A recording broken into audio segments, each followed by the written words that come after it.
শুরুতে জানিয়ে দেব, হিজবুল্লাহর সাথে যুদ্ধে জড়ালে চূড়ান্ত পরাজয় হবে ইসরায়েলের। ইরানের কঠোর হুঁশিয়ারি। জানিয়ে দেব, ফিলিস্তিন ইসরায়েল বিষয়ক মার্কিন পররাষ্ট্র দপ্তরের কর্মকর্তার পদত্যাগ। এছাড়া রয়েছে কিমের দেশের দোরগোড়ায় পরমাণু চালিত মার্কিন রণতরী, আতঙ্কে পড়েছে আমেরিকান বাহিনী। সর্বশেষ রয়েছে তাইওয়ানের স্বাধীনতাকামীদের বিরুদ্ধে চীনের নতুন শাস্তিনীতি।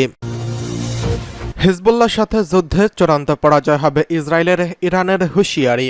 ফিলিস্তিনের গাজা উপত্যকায় টানা 9 মাস ধরে আগ্রাসন চালাচ্ছে ইসরায়েল। এর জেরে লেবানন সীমান্তেও হামলার মুখে পড়েছে ইহুদিবাদী এই দেশটি। লেবানন ইরান সমর্থিত শক্তিশালী সশস্ত্র গোষ্ঠী হিজবুল্লাহ ইসরায়েলের বিভিন্ন লক্ষ্যবস্তুতে নিয়মিত হামলা চালিয়ে আসছে। এই পরিস্থিতিতে ইসরায়েলের উত্তর সীমান্তে বাড়ছে বিস্তৃত সংঘাতের ঝুঁকি।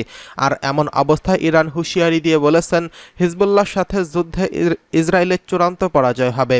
শনিবার 22শে জুন এক প্রতিবেদনে এই তথ্য জানিয়েছে সংবাদ মাধ্যম আল জাজিরা।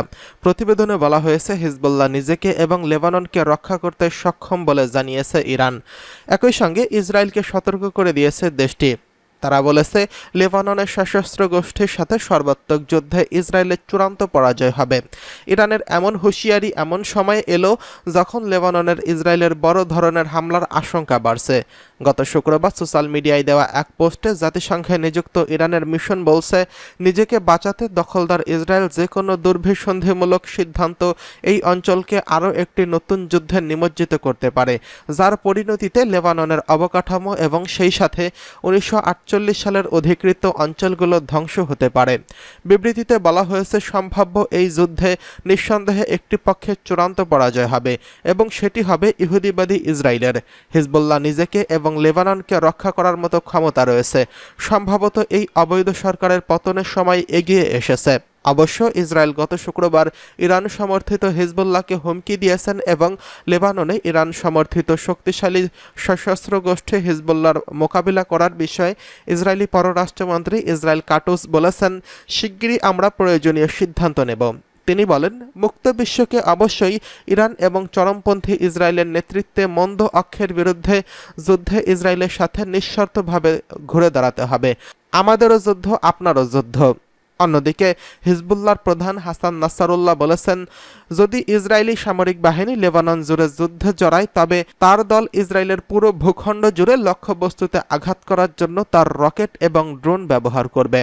হিজবুল্লাহ কোনো ধরনের সংযম এবং কোনো নিয়ম বা সীমা ছাড়াই যুদ্ধ করবে বলে হুঁশিয়ারি উচ্চারণ করে তিনি বলেন, হাসান নাসারুল্লাহ ইউরোপীয় ইউনিয়নের সদস্য সাইপ্রাসের প্রতিও হুমকি দিয়ে রেখেছেন। এদিকে ফিলিস্তিন ইসরায়েল বিষয়ক মার্কিন পররাষ্ট্র দপ্তরের কর্মকর্তার পদত্যাগ।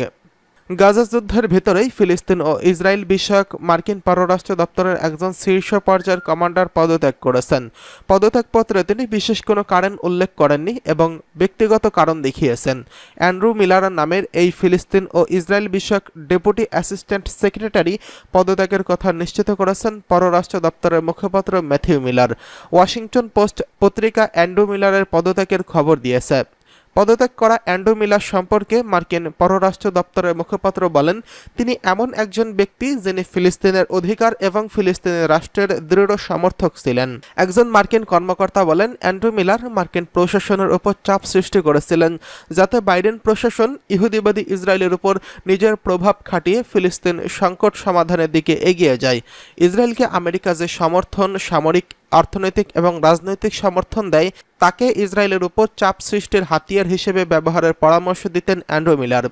গত ফেব্রুয়ারি মাসে আমেরিকার উগ্রবাদী ইহুদি বসতি স্থাপনকারীদের উপর যে নিষেধাজ্ঞা আরোপ করা হয়েছিল সেই ব্যাপারে গুরুত্বপূর্ণ ভূমিকা পালন করেছিলেন এই অ্যান্ড্রু মিলার। এদিকে কিমের দেশের দোরগোড়ায় পরমাণু চালিত মার্কিন রণতরী। মুখে যে যাই বলুক না কেন, উত্তর কোরিয়ার ভয়ে সবসময় সিটিয়ে থাকে যুক্তরাষ্ট্র ও তার এশীয় মিত্ররা। গেল সপ্তাহে রাশিয়ার প্রেসিডেন্ট ভ্লাদিমির পুতিন উত্তর কোরিয়া সফরের পর সেই আতঙ্ক বহুগুণে বেড়ে গেছে। উত্তর কোরিয়া আর রাশিয়ার মধ্যে যেই প্রতিরক্ষা চুক্তি স্বাক্ষরিত হয়েছে তা অনিবার্য ধ্বংস ডেকে আনতে পারে এসব দেশের। দীর্ঘদিন ধরেই নিজেদের আন্তঃমহাদেশীয় ক্ষেপণাস্ত্রকে আরও নতুন রূপ দিতে চাইছে উত্তর কোরিয়া, কিন্তু আন্তর্জাতিক নিষেধাজ্ঞা তাদের সেই অর্জনের পথে বাদ সাধছে। তবে পুতিনের সফরের পর আশার আলো দেখছে উত্তর কোরিয়া। পশ্চিমা বিশ্লেষকদের বিশ্বাস, উত্তর কোরিয়াকে পরমাণু প্রযুক্তিতে সহায়তা করতে পারে রাশিয়া। এমনটা ঘটলে পালানোর পথ খুঁজে পাবে না যুক্তরাষ্ট্র ও তার মিত্ররা। পুতিনের এমন সফরের পর এবার উত্তর কোরিয়ার দোরগোড়ায় পরমাণু চালিত মার্কিন বিমানবাহী রণতরী থিওডোর পাঠিয়েছে যুক্তরাষ্ট্র। শনিবারই দক্ষিণ কোরিয়ার বুসান বন্দরে নোঙর গাড়ে এটি।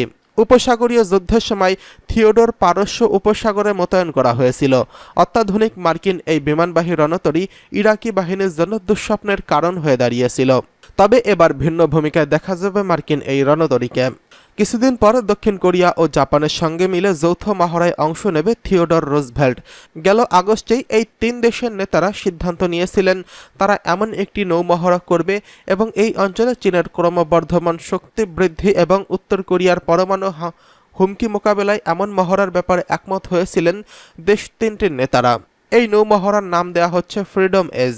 3 দেশের নৌবাহিনী এবং সামুদ্রিক বাহিনী অ্যান্টি সাবমেরিন ওয়ারফেয়ার এবং এয়ার ডিফেন্স মহড়া চালাবে। এই তথ্য জানিয়েছে ক্যারিয়ার স্ট্রাইক গ্রুপ 9-এর কমান্ডার মার্কিন রিয়ার অ্যাডমিরাল স্টোফার আলেকজান্ডার। এই মহড়ায় থিওডর রুজভেল্ট কমান্ডারশিপ হিসেবে দায়িত্ব পালন করবে বলেও জানান তিনি। গেল বছরও এই 3 দেশ যৌথ মহড়া চালিয়েছিল। উত্তর কোরিয়ার হুমকির মুখে সেবারও মিসাইল ডিফেন্স এবং অ্যান্টি সাবমেরিন মহড়া চালিয়েছে যুক্তরাষ্ট্র, জাপান ও দক্ষিণ কোরিয়া। প্রায় 24 বছর পর উত্তর কোরিয়া সফরে গিয়ে দেশটির নেতা কিম জং উনের সঙ্গে প্রতিরক্ষা চুক্তি ছাড়াও পারস্পরিক প্রতিরক্ষার প্রতিশ্রুতি দিয়েছেন রুশ প্রেসিডেন্ট ভ্লাদিমির পুতিন। কয়েক দশকের মধ্যে এশিয়ার সবচেয়ে গুরুত্বপূর্ণ পদক্ষেপের পর বিচলিত হয়ে ওঠে যুক্তরাষ্ট্র ও মিত্ররা।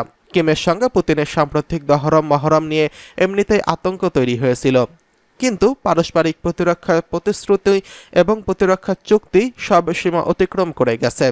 তাই উত্তর কোরিয়াকে চাপে রাখতে নিজের সর্বোচ্চ শক্তি প্রদর্শন করতে চাইছে যুক্তরাষ্ট্র, জাপান ও দক্ষিণ কোরিয়া। এদিকে তাইওয়ানের স্বাধীনতাকামীদের বিরুদ্ধে চীনের নতুন শাস্তি নীতি।